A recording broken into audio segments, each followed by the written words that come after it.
शिवाय नमस्ते बेम दोस्तों, मैं हूँ शिवानी और स्वागत है आपका मेरे चैनल में। जय माता दी। आज मैं आपको बताने वाली हूँ कि अगर आप भी हमेशा मंदिर जाते हैं, माँ दुर्गा के मंदिर अगर आप जाते हैं और वहाँ से आपको पंडित जी या फिर जो भी प्रसाद बनाते हैं वो आपको जो प्रसाद देते हैं, वो आपको जो फूल देते हैं या माता की चढ़ी हुई जो माला होती है वो देते हैं, या फिर माँ की चढ़ी हुई जो चुन्नी होती है, बहुत लोग चुन्नी चढ़ाते हैं तो फिर वो प्रसाद के रूप में माँ की चुन्नी आपको दे देते। तो बहुत लोगों का ये सवाल था कि जब भी हमें मंदिर से प्रसाद मिलता है या फिर माला मिलता है या फिर चुन्नी मिलता है तो इसका हम क्या करें। वैसे तो कुछ दिन लोग इसे घर में रखते हैं, लेकिन इसको हटाने से पहले सोचते हैं कि हम इसका सही से क्या करें, क्योंकि यह माँ की चुन्नी है तो इसका किस तरीके से उपाय करें। तो इसका पहला उपाय मैं बताती हूँ। अगर आपके घर में कोई हमेशा परेशान रहता है, कोई हमेशा बीमार रहता है, तब आपको क्या करना है कि जब उसकी तबीयत ठीक ना हो या फिर कोई आपके घर में लंबे रोग से पीड़ित है या फिर कोई दुखी है, तो आप जो माँ दुर्गा की चुन्नी लाई हो, जो आपको प्रसाद के रूप में मिली है, तो वो चुन्नी को उस इंसान के सर से 7 बार घुमा के और माँ दुर्गा का नाम लेकर अगर आप यह उपाय करोगे तो जो भगवान की शक्ति होती है, क्योंकि वो भगवान पे चढ़ा हुआ चुन्नी है, तो वो चीज़ अगर आप करते हो तो भगवान की ऊर्जा उस इंसान के शरीर में आ जाती है। और अगर आप सच्चे मन से भगवान की प्रार्थना करते हो तो आपकी जो तबीयत है वो ठीक हो जाती है। चलिए दूसरा उपाय, अगर आप जो माला लाते हो तो उसका आप क्या करें। पहले तो ये जो आप मंदिर से माला लाते हो, इसको आप अपने घर की तिजोरी में रख सकते हो, क्योंकि वो भगवान का चढ़ा हुआ माला है, तो इससे आपके घर में धन की बरकत होगी। दूसरी चीज़, जब ये पूरी तरीके से सूख जाए तो आप इसका खाद के रूप में इस्तेमाल कीजिए। अपने घर में जो गमले होंगे फूलों के, वहाँ पर आप इसको डाल दीजिए। तीसरा, प्रसाद को आप अच्छे से ग्रहण कीजिए। प्रसाद नहीं फेंकना चाहिए, क्योंकि वो माँ का लगा हुआ या फिर भगवान का लगा हुआ भोग होता है। तो प्रसाद को अपने घर परिवार में अच्छे से बांटें और खाएं।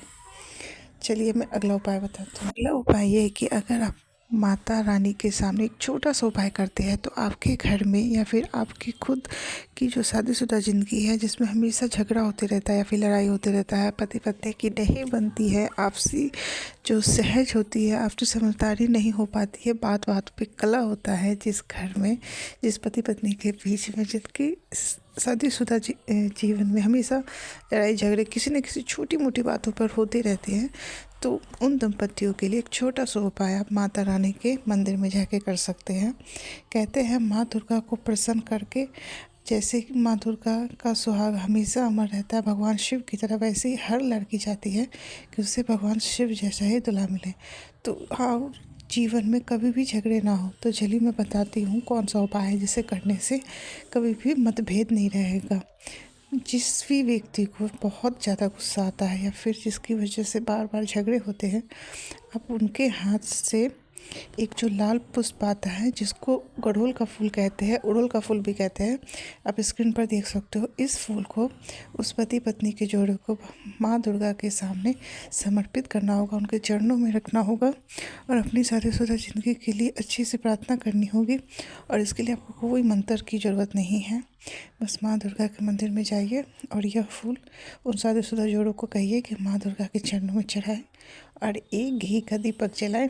ऐसा करने से ही उनकी पारिवारिक सुख की समृद्धि मिलती है, माँ दुर्गा का आशीर्वाद मिलता है। साथ ही साथ आप माँ दुर्गा को 16 श्रृंगार भी चढ़ा सकते हैं, यह माँ दुर्गा को बहुत ही ज़्यादा प्रिय होता है। तो यह उपाय आप करके देखें। यह उपाय करने के तुरंत बाद ही आपको इसका तुरंत फल प्रदान होगा।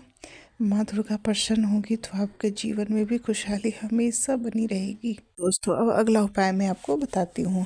अगर आपकी कोई मनोकामना पूर्ण नहीं हो रही है, कोई इच्छा पूर्ण नहीं हो रही है, जो कि आपने बहुत दिन से सोच रखा है, तो आइए मैं बताती हूँ कि अगर आप भी माँ दुर्गा की पूजा करते हैं तो कौन सा वो एक छोटा सा उपाय है जिसे करने से आपकी मनोकामना पूर्ण हो जाती है। साथ ही साथ जिस कार्य में आप लगे हो लेकिन आपकी वो इच्छा पूर्ण नहीं हो रही, है बल्कि दूसरों की हो जा रही है, तो सच्चे मन से माँ दुर्गा की पूजा करें और एक छोटा सा उपाय करें। ऐसा करने से माँ दुर्गा प्रसन्न हो जाती है, साथ ही साथ आप पे इतनी कृपा बरसाती है कि वो आपकी मनोकामना भी यानी आपकी इच्छा को पूर्ण करती है। तो चलिए बताते हैं। कहा जाता है माँ का दिन यानी शुक्रवार के दिन माँ दुर्गा को यह दिन समर्पित है और यह दिन माँ को भी प्रिय है। तो इस दिन एक छोटा सा उपाय हम करेंगे। जैसा कि आप स्क्रीन पर देख रहे हो, यहाँ पर है लौंग यानी फूल वाली लौंग लेना है आपको। यहाँ पे 21 लौंग का उपाय मैं आपको बताने वाली हूँ। अभी 11 नहीं तो 21 लौंग ले सकते हो।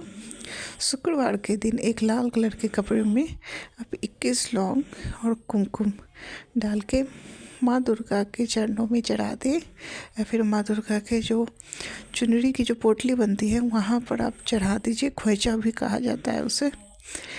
तो आप उसे माँ दुर्गा पे चढ़ा दीजिए या फिर माँ के चरणों में चढ़ा दीजिए और अपनी जो इच्छा है वो अपने माँ के सामने रखिए। कहा जाता है कि ऐसा करने के कुछ ही दिनों के बाद माँ दुर्गा प्रसन्न होकर आप पर आशीर्वाद बनाती है, साथ ही साथ आपकी मनोकामना भी पूर्ण करती है।